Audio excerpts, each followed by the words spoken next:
بسم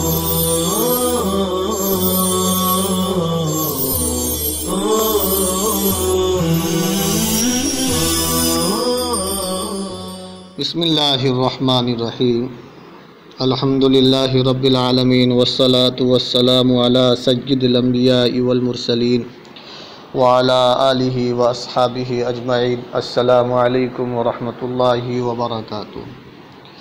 عزیز طلباء، آج ہم 24ویں سبق کا آغاز کر رہے ہیں۔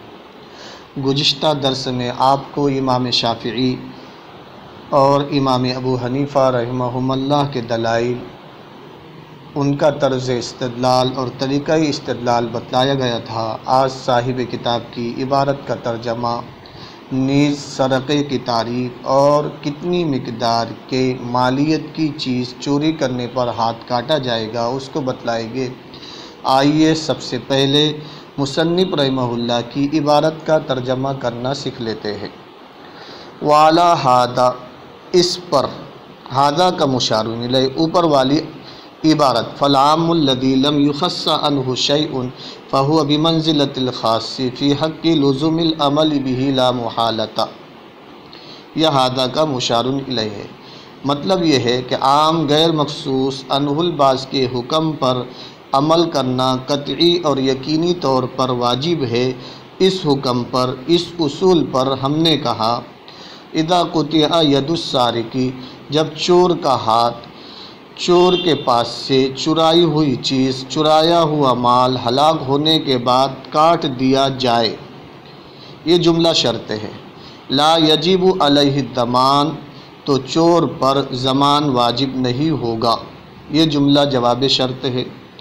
لا یجب علیہ الضمان، تو چور پر چرائے ہوئے مال کا ضمان واجب نہیں ہوگا۔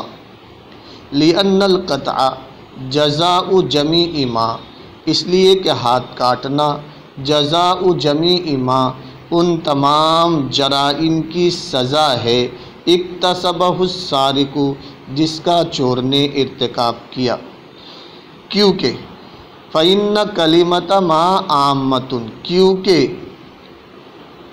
آیت کریمہ السارق والسارقۃ فاقطعوا ایدیہما جزاء بما کسبا میں ما، کلمہ ما عام ہے، یتناول جمیع ما، جو ان تمام جرائم کو شامل ہے، اجد من السارق، جو چور کے جانب سے پائے گئے، وبتقدیر ایجاب الضمان، اور ضمان واجب کرنے کی صورت میں، ضمان واجب کرنے کی صورت میں، ضمان تاوان واجب کرنے کی صورت میں سزا، هو المجموع، مجموعہ ہوگی۔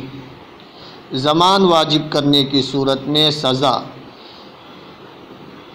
دو چیزوں یعنی ہاتھ کاٹنا اور ضمان دونوں کا مجموعہ ہوگی۔ ولا یترک العمل بہ بالقیاس علی الغصب، اور غصب پر قیاس کرتے ہوئے بھی کلمہ ما کے عموم پر عمل کرنا چھوڑا نہیں جائے گا۔ بالقیاس علی الغصب، صاحب کتاب نے امام شافعی رحمہ اللہ کی دلیل کی طرف بالقیاس علی الغصب سے اشارہ کیا ہے، اور امام ابو حنیفہ رحمہ اللہ کی دلیل اذا قطع ید السارق بعدما ہلک المسروق عنده لا یجب علیہ الضمان،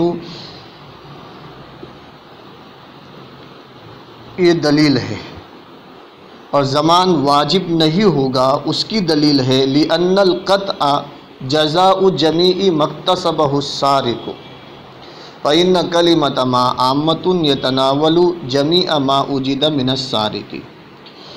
آئیے ایک مرتبہ ترجمہ اور دیکھ لیتے ہیں۔ وعلی ھذا، اس اصول پر ہم نے کہا، اذا قطع ید السارق، جب چور کا ہاتھ کاٹ دیا جائے، بعدما ہلک المسروق عنده، چور کے پاس چرایا ہوا مال، چرائی ہوئی چیز ہلاک ہونے کے بعد، تو لا یجب علیہ الضمان، تو چور پر ضمان واجب نہیں ہوگا، تاوان واجب نہیں ہوگا، تو چور پر چرائے ہوئے مال کا، چرائی ہوئی چیز کا ضمان واجب نہیں ہوگا۔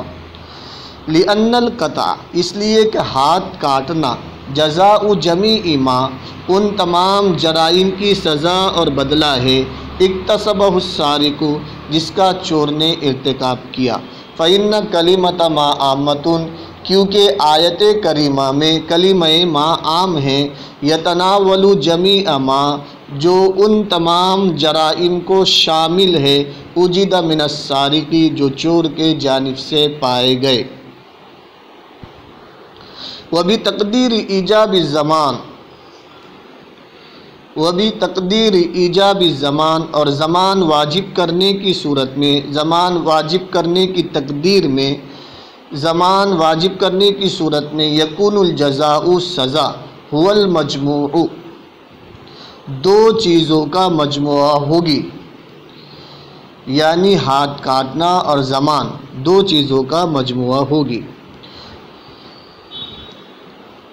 ولا یترک العمل بہ بالقیاس علی الغصب، امام شافعی کی دلیل کا جواب دیتے ہوئے صاحب کتاب نے یہ عبارت نقل کی ہے کہ امام غصب پر قیاس کرتے ہوئے کلمہ ما کے عموم پر عمل کرنے کو چھوڑا نہیں جائے گا۔ امید ہے کہ آپ کو عبارت کا ترجمہ سمجھ میں آ گیا ہوگا۔ عزیز طلباء، سرقے کی تعریف سنو۔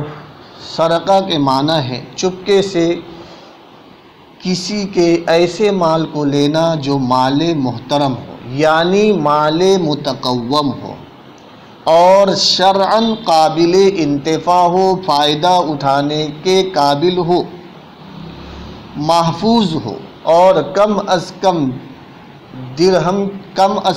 10 درہم کی مقدار ہو۔ سرقہ کے معنی ہے چپکے سے کسی کے ایسے مال کو لینا جو مال محترم ہو، یعنی مال متقوم ہو، شرعاً قابل انتفاع ہو، محفوظ ہو، اور کم از کم 10 درہم کی مقدار ہو۔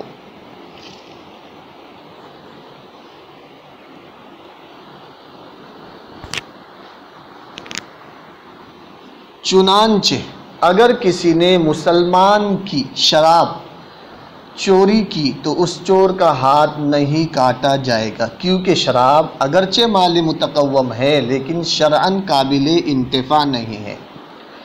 اور اگر کسی نے غیر محفوظ کھیت سے پھل اناج چوری کر لیا تو اس چور کا بھی ہاتھ نہیں کاٹا جائے گا، کیونکہ اس نے غیر محفوظ مال لیا ہے۔ اور 10 درہم سے کم چوری کرنے پر بھی قطعیت ہاتھ کاٹنا نہ ہوگا، کیونکہ قطعیت کے لیے کم از کم 10 درہم کی مقدار ہونا ضروری ہے۔ عزیز طلباء، احناف کے نزدیک ہاتھ کاٹنے کے لیے مسروقہ مال، چرائے ہوئے مال کی ملکیت 10 درہم ہونا چاہیے۔ اب ہم اپنا سبق یہاں پر ختم کرتے ہیں۔ والسلام علیکم ورحمۃ اللہ وبرکاتہ۔